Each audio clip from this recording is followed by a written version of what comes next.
Hello అండి, అందరికీ నమస్తే. Welcome back to my channel. ఈరోజు స్పెషల్ ఏంటి అంటే గోంగూర. కొంతమంది గోంగూరలో పప్పు గోంగూర, మటను గోంగూర, ఇంకా ఎండు రొయ్యలు వాటితో కలిపి వండుకుంటారు. కానీ ఈరోజు ఓన్లీ గోంగూర ఒక్కటే నేను వండి చూపిస్తాను. ముందుగా ఎవరైనా మన ఛానల్ ఫస్ట్ టైం చూసినట్లయితే లైక్ చేసి సబ్స్క్రైబ్ చేసుకోండి, కొంచెం సపోర్ట్ కూడా చేయండి.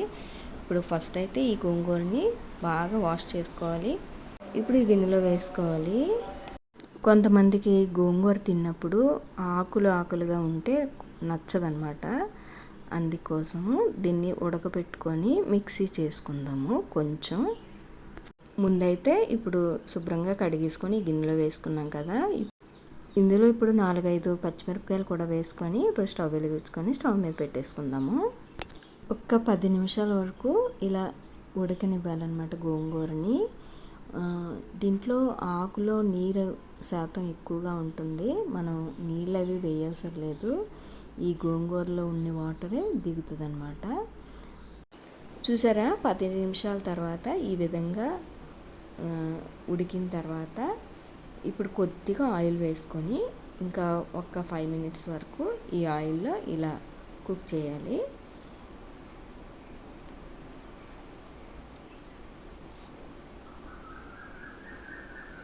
ఇప్పుడు లేతగా ఉండే ఆకులైతే ఇలా గరిటెతో అంటే చాలా మెత్తగా అయిపోతాయి.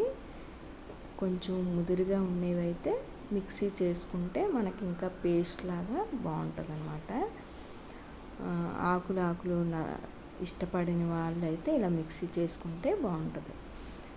కానీ నేను తీసుకున్నది లేతగానే ఉంది. ఈ పచ్చిమిరపకాయలు అవి కొంచెం కచ్చాపిచ్చిగా నలుగుతాయి అన్నమాట మిక్సీలో వేస్తే.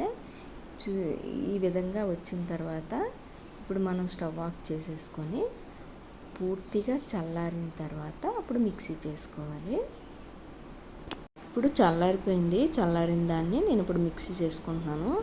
మరీ మెత్తగా కాకుండా ఒక 2 సార్లు ఇలా తిప్పితే సరిపోతుంది అన్నమాట.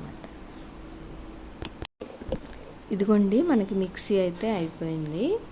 ఇప్పుడు మనం ఇందాక గిన్నె ఉంది కదా, ఆ గిన్నెలోనే దీన్ని వేసేసుకోవాలి. ఆ మిక్సీలో కొద్దిగా వాటర్ వేసి మొత్తం అంతా ఇలా కలిపితే వచ్చేస్తుంది అన్నమాట. మనకిప్పుడు ఏ కన్సిస్టెన్సీలో రావాలో చూసుకుంటూ వాటర్ వేసుకోవాలి.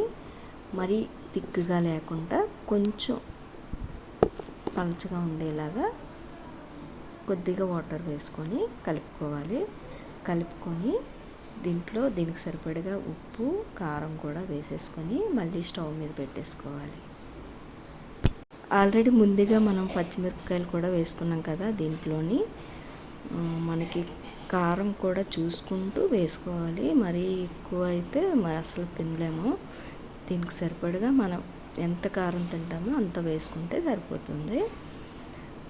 నేనైతే కొంచెం తగ్గించే వేస్తాను. ప్రతి దాంట్లో నేను తగ్గించే వేస్తాను. ఇప్పుడు ఒక 10 నిమిషాల వరకు మళ్ళీ దీన్ని ఇలా స్టవ్ మీద పెట్టుకొని ఉడకనివ్వాలన్నమాట. అది అలా అయితే స్టవ్ మీద అలా కుక్ అవుతూ ఉంటుంది. ఈలోగా మనం దీనికి తాలింపు వేసుకోవడానికి పోపులు అయితే రెడీ చేసుకున్నాను. జీలకర్ర, ఆవాలు, వెల్లుల్లి, ఎండుమిర్చి అయితే కంపల్సరీగా ఉండాలి. గోంగూర ఉన్నప్పుడైతే ఎండుమిర్చి ఉంటేనే టేస్ట్ బాగుంటుందన్నమాట. ఇంకా కరివేపాకు కూడా ఉండాలి. ఇప్పుడైతే మనకి చక్కగా గోంగూర అయితే చక్కగా కుక్ అయిపోయింది. ఇప్పుడు ఒక పక్కగా తాలింపు వేసుకుందాము. ఒక చిన్న ప్యాన్ పెట్టుకొని ఇందులో ఒక 2 స్పూన్ల వరకు ఆయిల్ వేసుకొని ఇందాక మనం తాలింపు గింజలన్నీ రెడీ చేసుకొని ఉంచుకున్నాం కదా, వాటిని ఆయిల్ బాగా మరిగిన తర్వాత వేసుకోవాలి. ఫస్ట్ ఆవాలు, జీలకర్ర వేసుకోవాలి.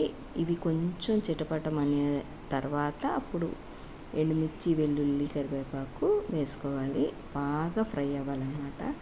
చూస్తున్నారు కదా, ఈ విధంగా అయిన తర్వాత ఈ తాలింపుని ఈ గోంగూరలో వేసుకోవాలి. చూస్తున్నారు కదా, ఎంతో టేస్టీగా ఉండే పుల్ల పుల్లగా కారం కారంగా భలే టేస్టీగా ఉంటుంది. చల్లారిన తర్వాత తింటే దాని టేస్ట్ అనేది తెలుస్తుంది అన్నమాట. ఈ వీడియో మీకు నచ్చినట్లయితే ప్లీజ్ లైక్ అండ్ సబ్స్క్రైబ్ చేసుకోండి, కొంచెం సపోర్ట్ చేయండి. ఇంకా వీడియోస్ అయితే డైలీగా పెట్టాలని అనుకుంటున్నాను, కానీ పెట్టలేకపోతున్నాను. ట్రై చేస్తున్నాను, కొంచెం సపోర్ట్ చేయండి మీరు కూడా. సో ఇక్కడి నుంచి అయితే వీడియో ఎండ్ చేస్తున్నాను. మరొక మంచి వీడియోతో మళ్ళీ కలుద్దాం. Thank you for watching. Bye bye.